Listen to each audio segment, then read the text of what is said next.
Hi viewers, போன வீடியோவில் சந்திரன் பாரத நாட்டு மக்களாக இருந்து நீங்கள் கிரேக்க நாட்டு வீரர்களுக்கு கீழே வேலை செய்கிறீங்களே அப்படின்னு சொல்லிட்டு பிளவு ஏற்படுத்த பார்க்குறாரு. ஆனால் அவங்க யாரும் சொல்கிறத கேட்காம கிளம்புறாங்க. இதோட போன எபிசோட் பார்த்துருந்தோம். இதுக்கப்புறம் என்ன நடக்குதுன்னு இந்த எபிசோடில் பார்க்கலாம். செலிகேஸ் நிக்கேடர்கிட்ட பேசிட்டு கோவமாக போகிற ஹெலனாவை பார்த்துட்டு ஹெலனா எதுக்காக இப்படி கோவப்பட்டு போகிறா அப்படின்னு சொல்லிட்டு பார்க்குறாரு. அடுத்த காட்சியில் ஹெலனா அவங்க அறையில் போய் மலைக்கு எது பேசினதெல்லாம் நினச்சி பார்த்துட்டு கோவப்பட்டு அவங்க கையை அறுத்துக்கிறாங்க. இதை பார்த்த சந்திரன் தடுத்து நிறுத்தி கட்டு போட்டு விடுறாரு. அதை பார்த்த ஹெலனா, நீ இங்க இருந்து போயிரு, என்னோட தந்தையும் எனக்கு உதவி செய்யல, மலைக்கு எதுவும் என்னைய திருமணம் செஞ்சுக்கல அப்படின்னு சொல்றாங்க. ஒரு எல்லையில இரு அப்படின்னு ஹெலனா சந்திரனை பார்த்து சொல்றாங்க. சந்திரன், நீங்க கோபத்தை கட்டுப்படுத்த மாட்டேங்கிறீங்க, நீங்க போய் பழி வாங்க போறீங்களா, அதை அடக்க மாட்டேங்கிறீங்க.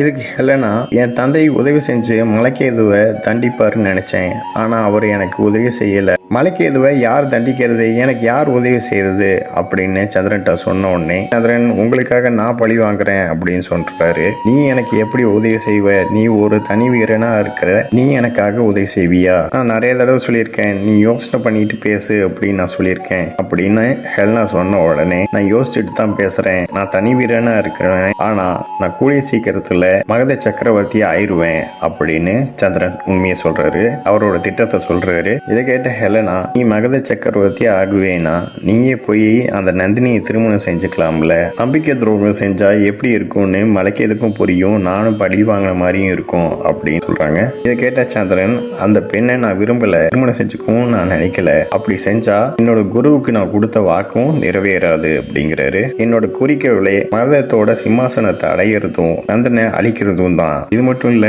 நான் இங்க வந்ததுக்கு காரணமும் கிரேக்க யுத்தத்தை கத்துக்கிறதுக்காகத்தான் அப்படின்னு உண்மையை எல்லாத்தையுமே சொல்லிடுறாரு. அவரோட திட்டத்தை எல்லாத்தையுமே சொல்லிடுறாரு. இதை கேட்ட ஹெலனாவும், அப்படி என்ன உனக்கு அந்த மகத நாட்டு மேல பகை அப்படிங்கிறாங்க. பகைக்கு பல காரணம் இருக்கலாம், ஆனா ரெண்டு பேரோட குறிக்கோளும் ஒன்றுதான் அப்படின்னு சந்திரன் சொல்றாரு. இதை கேட்ட ஹெலனா, நான் அதை நிறைவேற்றுறேன், உனக்கு நான் கிரேக்க யுத்தத்தை கத்துக் கொடுக்குறேன் அப்படின்னு சொல்றாங்க. அடுத்த காட்சியில நந்தினியும் தனநந்தினியும் அவங்களோட நந்தினியோட அண்ணியும் காமிக்கிறாங்க. அவங்க எல்லாருமே உற்பத்தி பண்ற இடத்துக்கு போறாங்க.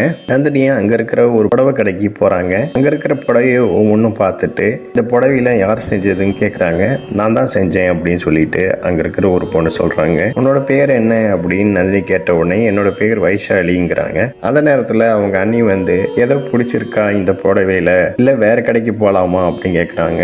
இங்க நிறைய ஆடைகள்லாம் இருக்குது, நீங்களும் தேர்ந்தெடுங்க அப்படிங்கிறாங்க. இதோட இந்த எபிசோட் முடியுது. நெக்ஸ்ட் எபிசோட்ல பார்க்கலாம். இந்த சேனலை சப்ஸ்கிரைப் பண்ணுங்க அண்ட் பெல் பட்டனை பிரஸ் பண்ணுங்க, லைக் பண்ணுங்க, ஷேர் பண்ணுங்க. தேங்க்யூ.